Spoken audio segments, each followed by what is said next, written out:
welcome back to Making a Blacksmith. I know it's been a few days since I posted a video, but hey, exciting times. I said I was going to get back on Facebook once I received some materials for my forge. Well, guess what? I did. So they came in today. We're going to do a little unboxing.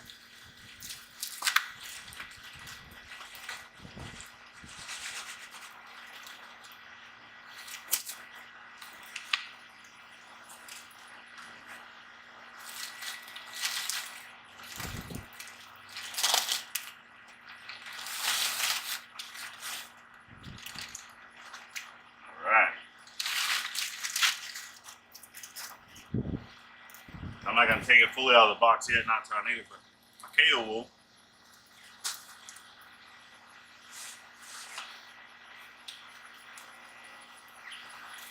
That's good stuff right there. And then I also got a smaller box.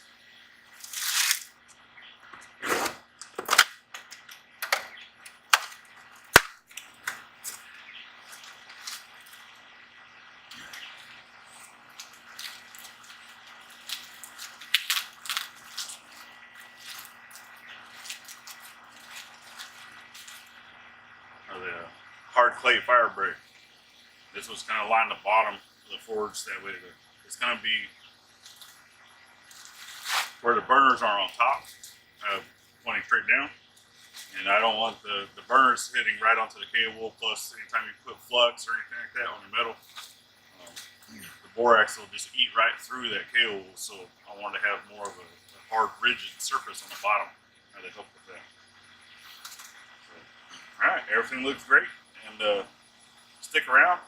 We're going to have probably a several part series of me building my forge. So, hey, let's get started.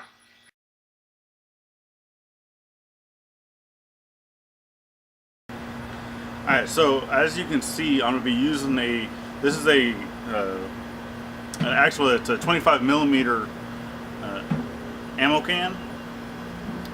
That I've had for quite a while. It's been several things. I've used it as a storage box, I've used it as a craft box, I've used it as a toolbox, and a few things. So now I'm going to make it into a forge. And what I believe that I want to do with my thinking, please comment if you have any other suggestions or whatnot. Something I might be able to change it in the future.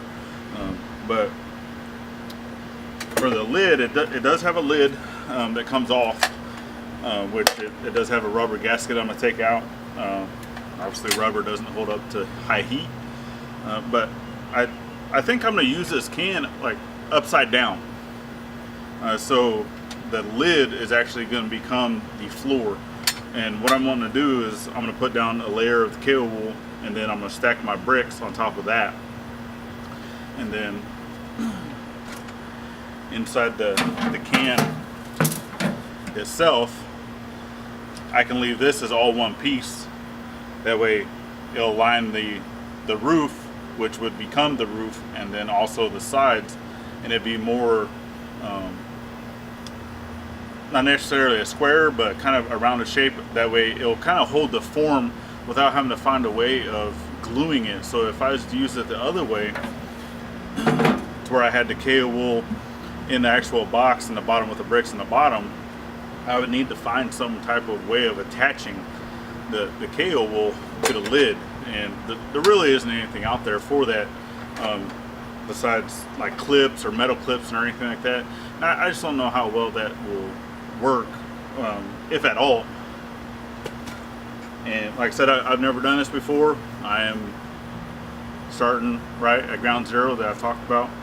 So this is my very first time ever doing anything like this. I'm just trying to use a little bit of common sense, or what I feel is common sense, in putting this together and seeing other people's designs and seeing other forges out there, either round and or square, just how some of those things were put together and things like that. I really haven't seen any other forges made out of an ammo can to this size. I have seen some of the smaller ones, and they still did kind of the same thing. You know, they're either used upside down, or it was small enough to where if it did have a type of lid on it, everything was all put in as one piece, to where it really didn't have a removable lid. It was just a hinged lid. So I think in doing this, it's going to work out best. Okay, so as of right now, be able to see where I want to be able to cut my opening. So all these, since I'm going to be using the lid, the lid right now, it fastens down to this little area here. So this is going to be removed because I need to be able to have an opening to be able to stick my metal and stuff in, right? So the handle, all this is going to be taken down, but I need to look and find out basically how thick. So I know my brick is a certain thickness, and then I know my KO wool is a certain thickness, but that KO wool will compress a little bit with the bricks on there. So I'm gonna go ahead and cut the size that I need for the lid itself out of my supply, and then I'll put a brick on top of it and then measure and kind of push it down just a little bit to see, because I don't want it being compressed as it's heating up or doing anything like that inside the forge. I want that to already be done prior to firing this thing off and setting metal and things in there. I don't think it'll compress a lot, but I'd rather push it down just a little bit, you know, just to make sure that it's good to go. Plus with the bottom, since the fire is going to be shooting straight down, it's going to have a double layer. So it's going to have a 2-inch KO wool and then my brick as well. So, and you can see, I mean, the bricks are fairly thick. I believe I ordered a 2-inch. 2.5 inch. So 2.5 inch thickness with a 2-inch KO wool. I think that's going to have a lot of insulation on the bottom of the ammo can, you know, with the flame shooting straight down. So I don't think I'm going to have any issues, because I do want to build some type of stand with this, using some of my angle iron for this to be able to sit on, and then from there it's probably going to do the same thing like what I did with my little welding pedestal or table or whatever, to where it's sitting onto a 4x4. But I don't necessarily want this to be attached to that. I want to be able to move this if needed, either to travel around, or if I decide that down the road I want to go to like a craft fair or anything like that to try to sell some product, I can take it with me. But I do need it to sit on something.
Alright, so I got my KO wool cut out, and for the size of what is normally the lid, like I said, I'm going to use it as the floor.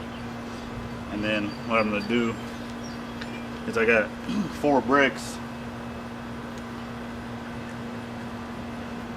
that I want to put down on that, and then the can will sit over top of it, and then I'll probably throw maybe a bolt or 2 in there just to be able to hold it in without having to use these clamps.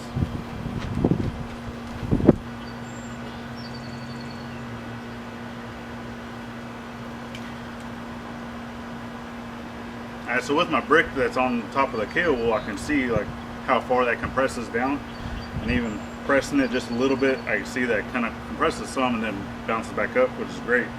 because that's kind of what I want. That way I can get a measurement and see about where I'm at. That way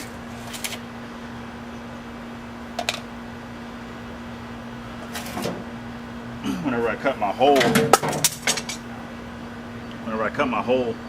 in the side of my ammo can,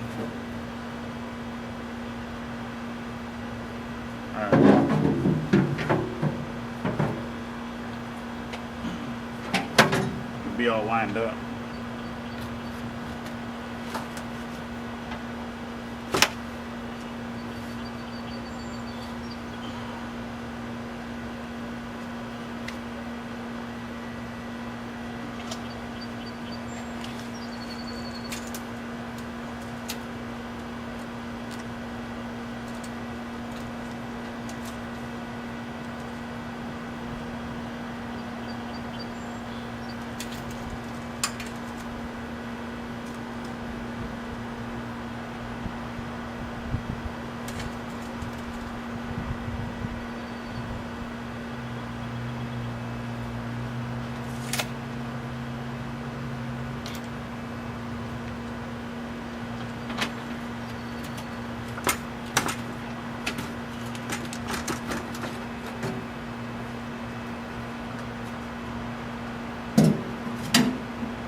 Alright, so I was going ahead and measured out my can. So whenever it's sitting on top, right, so I have this layer here with the cable and the brick sitting on top. So, and they'll go inside of the can. So the bottom, basically 4.5 inches, I won't necessarily need to line the wall with that, because it's going to be lined with the area down here. There'll be a little bit of overlapping. So taking a measurement going from the side of the wall up to the roof and then back down is roughly 26 inches, including, you know, the gaps and overlap and anything like that. So, and I actually I bought enough cable wool to be able to do that, where I can route that all the way around in one piece, and then kind of shove it up into the corners the best I can, without, you know, degrading the material or anything like that. And it worked out great. You know, I was right. That's why they always say measure twice, cut once, right? So that's what I did. I actually measured 3 times and then cut once. So it worked out well. So I'm gonna go ahead and I'm gonna get this marked up. I'll go ahead and get these handles and stuff taken off, because these just have little pieces on there that are just tack welded. So I'm just going to try to drill that out and then see if these will just pop off. Otherwise, I'll have to get a cutoff wheel and try to do it that way.